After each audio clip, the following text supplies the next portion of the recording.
Hi friends, நம்ம TNPSC வெற்றி page சேனலில் இன்றைக்கி மேக்ஸில் உள்ள டாபிக் பர்சன்டேஜ், அதாவது விழுக்காடு, அதுதான் பார்க்க போகிறோம். இதில் நம்ம ஆல்ரெடி பார்ட் 1 வீடியோவில் இதில் உள்ள நிறைய 6 டைப் பேசிக்ஸில் வந்து பார்த்துட்டு வரோம். பேசிக்ஸில் உள்ள 6 டைப்ஸ் வந்து நம்ம ஆல்ரெடி பார்த்தாச்சு. அதுக்கடுத்து உள்ள டைப்ஸை தான் இப்போ நம்ம இந்த வீடியோவில் பார்க்க போகிறோம். ஸோ இதுக்கான பேசிக்ஸை வந்து நீங்கள் ஃபஸ்ட்டு பார்த்துக்கோங்க. ஃபஸ்ட்டு பார்ட் அந்த இதுக்கான லிங்க் வந்து நான் டிஸ்கிரிப்ஷனில் கொடுத்துருக்கேன். ஸோ அதில் போய்ட்டு ஃபஸ்ட்டு அதை பார்த்து முடிச்சுட்டு அதுக்கப்புறமா இதை கண்டினியூ பண்ணிக்கோங்க. இப்போ பாருங்கள், 7th டைப் பாருங்கள்.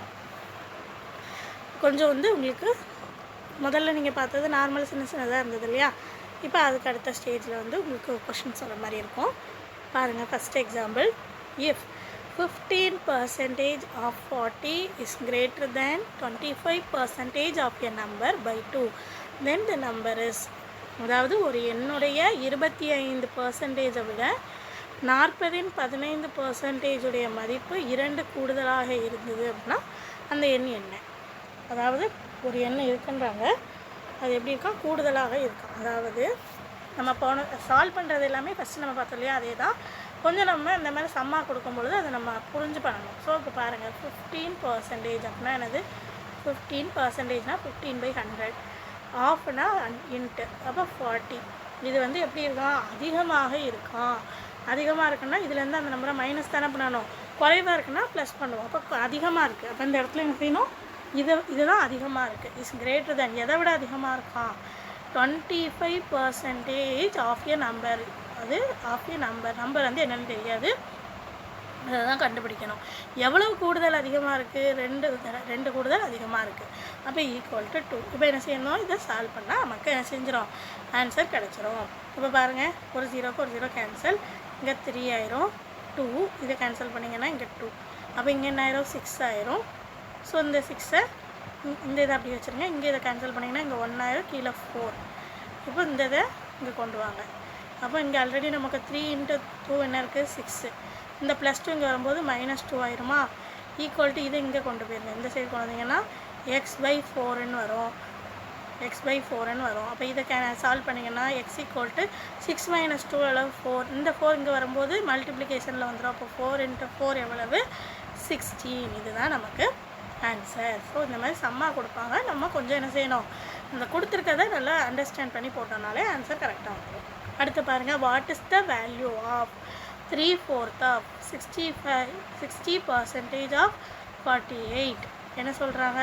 40-60% முக்கால் பங்கின் மதிப்பு. அப்போ 3/4 ஆஃப் அப்படின்னு கொடுத்துருக்காங்களா? முக்கால் பங்கு எவ்வளோ பர்சன்டேஜ்? 60%னா 60/100. அடுத்தது எவ்வளவு, அந்த வேல்யூ எவ்வளோ கொடுத்துருக்காங்க? 480. அது என்னன்றதை கண்டுபிடிக்க சொல்லியிருக்காங்க. இப்போ இதை செய்யலாம். 0 0 0 ஃபுல்லாக கேன்சல் பண்ணிடுங்க. 4 வந்து இதில் கேன்சல் பண்ணிங்கன்னா இங்கே 12. இப்போ என்ன செய்யணும்? இது 3ஐயும் மல்டிப்ளை பண்ணுங்கள். 3 × 6 3 6 18. அடுத்து 12 மல்டிப்ளை பண்ணிங்கன்னா ஆன்சர் 216 வரும். அவ்வளோதான். அடுத்த டைப் பாருங்கள். உங்களுக்கு இது வரைக்கும் எல்லாமே நீங்கள் கொஸ்டினை வந்து அண்டர்ஸ்டாண்ட் பண்ணி அதை அப்படி நீங்கள் சும்மா அப்படியே அப்ளை பண்ணிங்கனாலே ஆன்சர் வர மாதிரி இருக்கும். இதுக்கப்புறம் உள்ளது ஒரு சின்ன ட்ரிக் வச்ச மாதிரி ஈஸியாக சொல்லித்தர பாருங்கள். இப்போ Rahman obtains 57% marks in his annual examination. அதாவது ஒருத்தர் ரஹ்மான் அப்படின்றவங்க, தமிழில் உள்ளவங்க தமிழையும் பார்த்துக்கோங்க, அவருடைய எக்ஸாம் தேர்வில் எவ்வளோ பர்சன்டேஜ் மார்க் எடுத்திருக்காராம்? 57% வந்து மதிப்பெண், அதாவது மார்க் எடுத்திருக்காரு. அவருடைய ஸ்கோர், மொத்த மதிப்பெண் பர்சன்டேஜில் 57, மார்க்ஸில் 456. அப்போது தென் மினிமம் மார்க்ஸ் வந்து என்னவாக இருக்கும்? அதாவது மொத்தத்தில் அவர் இவ்வளோ மதிப்பெண் எடுத்திருக்காரு. அப்போ அது எவ்வளவுக்கு அந்த மதிப்பெண்ணை அவர் எடுத்திருக்காரு அப்படின்றத கண்டுபிடிக்க சொல்கிறாங்க. ஸோ இந்த மாதிரி கேட்டாங்கன்னா நம்ம அந்த பாக்ஸ் மெத்தட்னு சொல்லுவோம். அந்த மாதிரி ஃபாலோ பண்ணிக்கோங்க. அதாவது இப்போ பாருங்கள், 57% மார்க்ஸுன்றது தான் பர்சன்டேஜ் ஃபுல்லாக இங்கே இருக்கணும். ஓகேவா? மார்க்ஸ் ஃபுல்லாக இங்கே இருக்கணும் அப்படின்னு ஞாபகம் வச்சுக்கோங்க. அப்போ 57 அப்படின்றது பர்சன்டேஜ். அந்த 57% மார்க் எவ்வளவுன்னு அவங்க சொல்லியிருக்காங்க. மதிப்பெண்கள் 456ன்னு சொல்லியிருக்காங்க. கொஸ்டின் என்ன கேட்டிருக்காங்க? அதிகபட்ச மதிப்பெண். அப்போ மொத்த மேக்ஸிமம் எவ்வளவு? மொத்த மதிப்பெண் 100%ன்றது தானே மொத்த மதிப்பெண். அப்போ அது என்னன்றதான் நம்ம கண்டுபிடிக்கணும். ஸோ இந்த மாதிரி பாக்ஸ் மெத்தடில் சால்வ் பண்ணிட்டீங்கன்னா ஈஸியாக இருக்கும். உட்காந்து ஒவ்வொரு ஸ்டெப்பாக போட்டிங்கன்னா டைம் எடுக்கும். ஸோ இப்போ நமக்கு ஒன்றுமே இல்லை, ஃபஸ்ட்டு என்ன செய்ய போகிறோம், அந்த இதுக்கு நேராக அது இது எழுத போகிறோம், அவ்வளோதான். ஃபஸ்ட்டு பர்சன்டேஜில் அவங்க என்ன கொடுத்துருக்காங்க, 57% அதை எழுதியாச்சு. அது அந்த 57% ஆஃப் மார்க்ஸ் அவங்க என்னன்னு கொடுத்துருக்காங்க, சம்மில் 456 கொடுத்துருக்காங்க, அதையும் எழுதியாச்சு. மொத்த மதிப்பெண் என்னன்றதை கேட்டிருக்காங்க, மொத்தமாக அதிகமாக எவ்வளோ மதிப்பெண் இருக்கும்னு.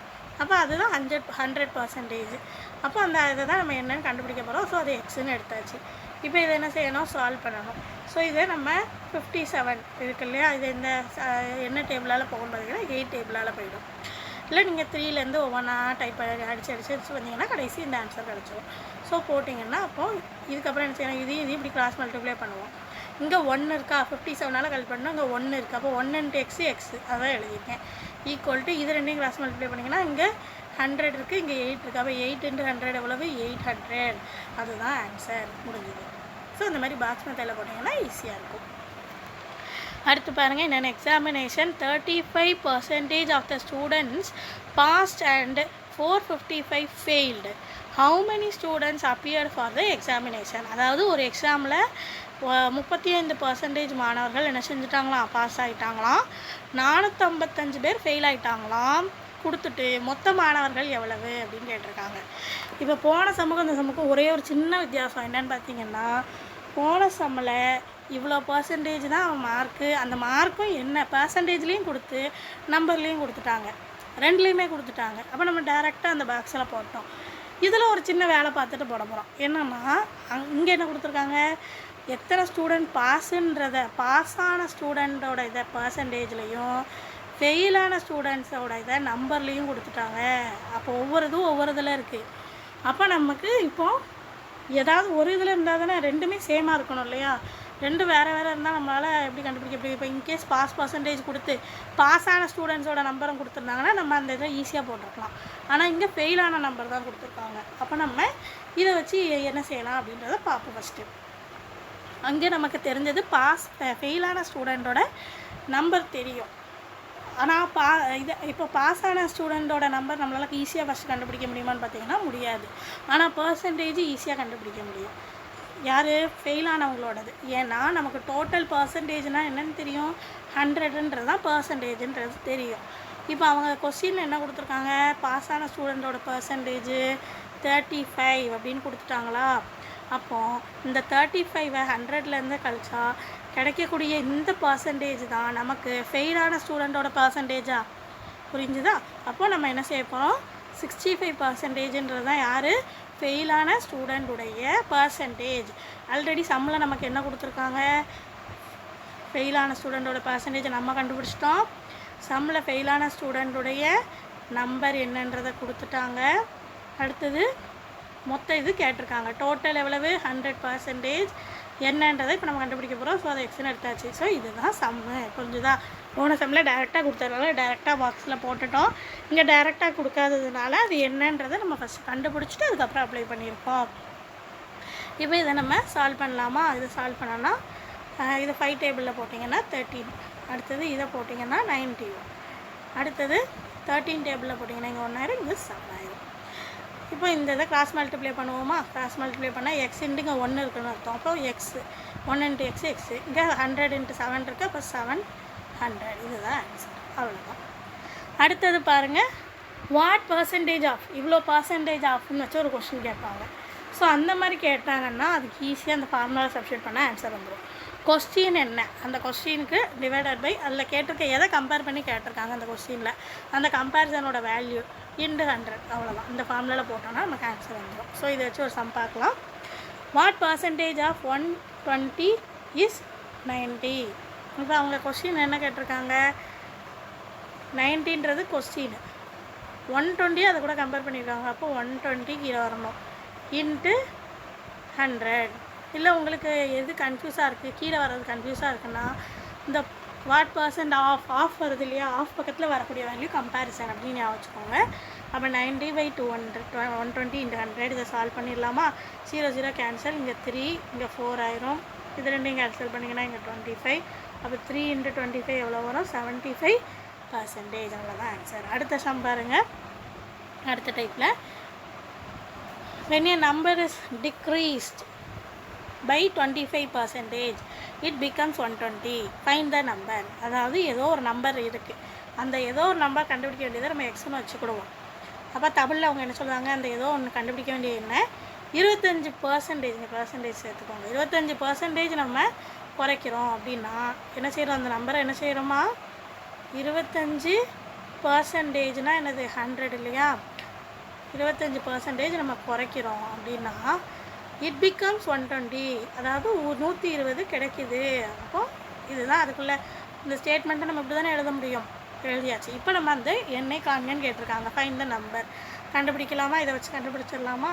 கண்டுபிடிச்சா என்ன ஆகும், எல்சிஎம் எடுங்க. இங்கே 100x minus 25x divided by 100 equal to 120. So இது மேலே மைனஸ் பண்ணிங்கன்னா உங்களுக்கு என்ன கிடைக்கும், 75xன்னு கிடைக்கும். 100 இங்கே கிராஸ் மல்டிப்ளை பண்ணிடலாமா, கிராஸ் மல்டிப்ளை பண்ணிக்கோங்க. அப்போ 120 × 100. இப்போ நமக்கு தேவை என்னது, எக்ஸ். இப்போ x equal to 120 × 100 divided by 75. இதை கேன்சல் பண்ணால் 25 டேபிள் இங்கே 3, இங்கே 4 ஆயிடும். இந்த 3 கேன்சல் பண்ணிங்கன்னா இங்கே 40 ஆயிடும். அப்போ 40 × 4 எவ்வளவு, 160. அதுதான் நமக்கு தேவையான ஆன்சர். அடுத்த சம் பாருங்கள். Agila scored 80% of the marks in an examination if her score was 576 marks. அப்படின்னா என்ன சொல்கிறாங்க, then find the maximum marks. அதாவது அகிலான்னு ஒரு பொண்ணு என்ன செய்கிறாளாம், 80% வந்து ஸ்கோர் பண்ணியிருக்காளாம். அப்போது அந்த எக்ஸாமினேஷனில் அவளோட ஸ்கோர் எவ்வளோன்றதையும் கொடுத்துட்டாங்க. கொடுத்துட்டு என்ன சொல்கிறாங்க, மேக்ஸிமம் உள்ள மார்க்ஸ். இது நம்ம ஃபஸ்ட்டு ஒரு பாக்ஸ் மெத்தட் பார்த்தோம் இல்லையா, அதுலேயும் போடலாம். அப்போ அவங்க என்ன சொல்கிறாங்க, 80% அப்படின்றத 576. அப்போது நமக்கு மொத்த மதிப்புன்னு கேட்டிருக்காங்க. ஸோ இதை சால்வ் பண்ணிங்கன்னா என்ன கிடைக்கும், எக்ஸ் ஈக்குவல் டு இங்கே 0 0 கேன்சல் ஆயிரும். இது 8 டேபிளில் கேன்சல் பண்ணிங்கன்னா இங்கே என்ன ஆயிரும், 72. ஸோ இதை கிராஸ் மல்டிப்ளை பண்ணால் எக்ஸ் ஈக்குவல் டு 720. அவ்வளோதான். அடுத்து பாருங்கள், the income of a person is increased by 10%. அதாவது ஒரு பர்சனுடைய இன்கம் வந்து 10% இன்க்ரீஸ் பண்ணுறாங்க. அடுத்தது அண்ட் திரும்ப என்ன செய்கிறாங்க, பின்னாடி 10% திரும்பவும் குறைச்சிட்றாங்க. எங்களுக்குலாம் பர்சன்டேஜ் சேர்த்துக்கோங்க, பர்சன்டேஜ் குறைச்சிட்றாங்க. அப்போ அவருடைய வருமானத்தில் ஏற்படக்கூடிய மாற்றம், find the change in his income எல்லாம் ஏற்படக்கூடிய மாற்றம் என்னன்னு கேட்டிருக்காங்க. அப்போ அந்த இன்கம் என்னன்றதே நமக்கு தெரியாது, அது முதல்ல எக்ஸ்ன்னு வச்சுக்கோங்க. முதல்ல அதை என்ன செஞ்சாங்க, 10% அதை கூட்டிட்டாங்கன்னு சொன்னாங்க இல்லையா, 10% கூட்டிட்டாங்க. இதானே அந்த ஸ்டேட்மெண்ட்கான அர்த்தம். இப்போ இதை எல்சிஎம் எடுத்து கண்டுபிடிங்க. அப்போ 110 எல்சிஎம் எடுத்திங்கன்னா 110/100 வரும். அப்போ இதை 0 0 கேன்சல் பண்ணால் 11/10 × 100, 11/10 × x வந்துடும். இப்போ என்ன செய்கிறாங்க, திரும்ப அதே இன்கம் என்ன செய்கிறாங்க, 10% குறைச்சிட்டாங்க. இப்போ அதே இன்கம்ன்றது எக்ஸாகவே இருக்கா, அந்த இடத்துல நமக்கு வேல்யூ தெரியும் என்னது, அந்த இன்கம் இப்போ என்னவா இருக்குது, 11/10x தான் இருக்குது. அப்போ அந்த 11/x எக்ஸுக்கு பதிலாக சப்ஸ்டியூட் பண்ணுங்கள். அப்போ 11/10x 10/100 × 11/10x. அப்போ என்னாகும், இது 11/10x மைனஸ் இங்கே என்னாகும், 0 0 கேன்சல் ஆனால் 11/100xன்னு வரும். ஸோ இதுக்கு எல்சிஎம் எடுத்தோம்னா 99x/100 சால்வ் பண்ணிங்கன்னா. ஸோ இப்போ நமக்கு ஒரு வேல்யூ கிடச்சிட்டு மொத்தமாக அடுத்து என்ன செய்யணும், நெட் சேஞ்ச். அதாவது மொத்தமாக எவ்வளோ மாற்றம் நடந்திருக்கு சேலரியில். முதல்ல எத்தனை கூட்டப்பட்ட 10%க்கானதை கண்டுபிடிச்சோம். அடுத்து குறைக்கப்பட்ட 10%க்கானதை கண்டுபிடிச்சிட்டோம். இப்போ என்ன செய்யணும், அதில் மொத்தமாக என்ன சேஞ்சு, அதாவது நெட் சேஞ்ச் எவ்வளவு, நெட் சேஞ்ச் வந்து என்ன அதில் நடந்திருக்கு, மொத்தம் எக்ஸு. கடைசி இப்போ எவ்வளோ இருக்குது, 99x/100. ஸோ இதை சால்வ் பண்ணால் நமக்கு என்னது, x/100. ஸோ இப்போ இவ்வளோ தான் நமக்கு வேல்யூ, அது நம்ம கண்டுபிடிச்சிட்டோம். இப்போ இதுக்கப்புறம் நம்ம கடைசி அவங்க கேட்டிருக்க மொத்த ஆன்சர் இருக்கு இல்லையா, அதை கண்டுபிடிக்கிறதுக்கு நம்ம இதுக்கு முன்னாடி ஒரு ஃபார்முலா பார்த்தோம் இல்லையா, கொஸ்டின் பை கம்பேரிசன் இன்ட்டு 100 அப்படின்னு பார்த்தோம் இல்லையா. அவங்க பர்சன்டேஜ் சேஞ்சு தானே கேட்டிருக்காங்க. அப்போ இது ஈக்குவல் டு கொஸ்டின் பை 100. அப்போ கொஸ்டின் வந்து இப்போ நமக்கு என்னென்னு நம்ம இங்கே கண்டுபிடிச்சிட்டோம், ஃபைனலாக எவ்வளோ இருக்குதுன்னு கண்டுபிடிச்சிட்டோம், x/100ன்னு கண்டுபிடிச்சிட்டோம். கம்பேரிசன்றது என்னது, அந்த இன்கம் கூட தான் அதை கம்பேர் பண்ணி முதல்ல ஒரு இன்கம் இருந்தது, அதை கூட்டிகிட்டு குறைச்ச பிறகு கடைசியாக இருக்க இன்கம் தான் நம்ம என்னென்னு கண்டுபிடிச்சிருக்கோம், அந்த x/100. அப்போ இதை இன்கம் கூட கம்பேர் பண்ணுறோம். இன்கம்ன்றதை முதல்ல என்னென்னு எடுத்தோம், எக்ஸு. ஸோ அது இன்ட்டு 100 அந்த formula, question by comparison into 100 அந்த ஃபார்முலாவில். இப்போ இதை நம்ம சால்வ் பண்ணலாமா, எக்ஸுக்கு எக்ஸு கேன்சல் ஆயிரும். இது ஆல்ரெடி 1/100 இருக்குது. அப்போ இந்த 100 கேன்சல் ஆகி ரிமைனிங் நமக்கு என்ன வரும், 1. அப்போ பர்சன்டேஜ், அவ்வளோதான் ஆன்சர். ஸோ என்ன செய்கிறோம், ஃபஸ்ட்டு எக்ஸுன்றதை இன்கமே நமக்கு தெரியாது. ஸோ அதை எக்ஸுன்னு எடுத்துகிட்டு முதல்ல அதுலேருந்து 10% குறைச்சோன்னே எவ்வளவு, அடுத்து திரும்ப 10% கூட்டினோன்னே எவ்வளவு, அடுத்து 10% குறைச்சோன்னே எவ்வளவு, எல்லாத்தையும் கண்டுபிடிச்சிட்டு ஸோ டோட்டலாக எவ்வளவு, நெட் சேஞ்ச் எவ்வளவு, முன்னாடி இருந்ததுக்கு இப்போ இந்த இருக்குன்றதை கண்டுபிடிச்சி வச்சுட்டோம். அந்த வேல்யூ தான் என்னது, x/100. இப்போ நமக்கு எவ்வளோ பர்சன்டேஜ் வந்து சேஞ்ச் ஆகிருக்குன்னு மொத்தமாக கேட்டிருக்காங்க. அப்போ அந்த பர்சன்டேஜை கண்டுபிடிக்கிறதுக்கு நமக்கு ஃபார்முலா என்ன, கொஸ்டின் பை கம்பேரிசன் இன்ட்டு 100. அப்போ கொஸ்டின் வந்து நம்ம ஆல்ரெடி நம்ம இப்போ எவ்வளோ இருக்குன்றதை கடைசி நம்ம இன்கம் இருக்குன்னு கண்டுபிடிச்சிருக்கோம். முதல்ல இந்த இன்கம் எக்ஸு, அந்த எக்ஸிலேருந்து இப்போ எவ்வளோ ஆயிருக்கு. இப்போ ஒரு எக்ஸாம்பிள் இன்கம் 20,000 வச்சுக்கோங்களேன், அதை கூட்டி திரும்ப குறைச்ச பிறகு எவ்வளோ ஆயிருக்கு, ஒரு 19,000 ஆயிருக்குன்னு வைங்களேன். அந்த 19,000 அப்படின்றத இந்த x/100. அப்போ அந்த இது மேலே போட்டாச்சு. அதை எது கூட கம்பேர் பண்ணியிருப்போம், இன்கம் எக்ஸு, அதாவது 20,000, அந்த எக்ஸை கீழே போட்டாச்சு. அதுக்கப்புறம் இன்ட்டு 100 ஃபார்முலாவில் உள்ள 100 போட்டால் சால்வ் பண்ணால் ஆன்சர் என்ன, 1%, அவ்வளோதான். ஸோ இப்போ இந்த இதுதான் நமக்கு அடுத்தடுத்து உள்ள டைப் பார்த்துருக்கோம். இதிலேருந்து நான் இப்போ உங்களுக்கு ஒரு சில கேள்விகள் கேட்டிருக்கேன். ஸ்க்ரீன்ஷாட் எடுத்து வச்சுக்கோங்க. எடுத்து வச்சுட்டு இதை சால்வ் பண்ணுங்கள். இந்த 3 சமயம் சால்வ் பண்ணிவிட்டு தமிழில் உள்ளவங்களுக்கு தமிழ், இங்கிலீஷில் உள்ளவங்களுக்கு இங்கிலீஷில் இருக்குது. சால்வ் பண்ணிவிட்டு ஆன்சர் என்னன்றதை செக் பண்ணிவிட்டு கமெண்டில் மென்ஷன் பண்ணுங்கள். எத்தனை பேர் கரெக்டாக சொல்கிறீங்கன்னு பார்க்கலாம். அடுத்த வீடியோவில் பார்ப்போம்.